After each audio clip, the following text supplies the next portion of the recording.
Hello എല്ലാവരോടും ഇന്ന് ഞാൻ ഉണ്ടാക്കുന്നത് പുട്ടും ചെറുപയറും പപ്പടവുമാണ് കേട്ടോ.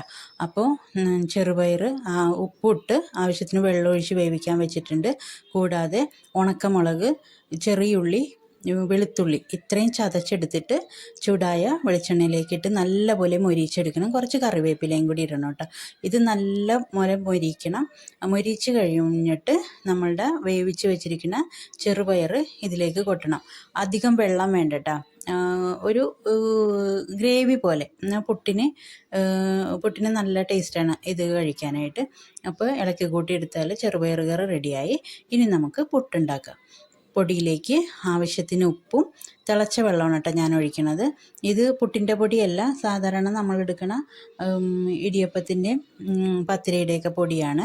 എന്നിട്ട് പാകത്തിന് ഉപ്പിട്ടിട്ട് നല്ലപോലെ വെള്ളം കുഴച്ചെടുക്കണം. പുട്ടിൻ്റെ പാകത്തിന് കുഴച്ചെടുക്കണം. ഇങ്ങനെ എടുത്തിട്ടുണ്ടെങ്കിൽ വൈകുന്നേരം വരെ നമ്മുടെ പുട്ട് നല്ല സോഫ്റ്റായിട്ട് തന്നെ ഇരിക്കും. മറ്റേ ഹാർഡായി പോകില്ല കേട്ടോ. അപ്പോൾ പുട്ടിൻ്റെ പാകത്തിന് പൊടി നനച്ചെടുക്കുക. എനിക്ക് കുറച്ച് പുട്ട് മതി. രാവിലെ മോൾക്ക് പുട്ട് ഇഷ്ടമല്ല. അപ്പോൾ ഞാൻ ഇതെല്ലാം ഉണ്ടാക്കിയിട്ടുണ്ട്. പുട്ടും ചെറുപയറും പപ്പടവും ആണ് ഇന്ന് രാവിലെ.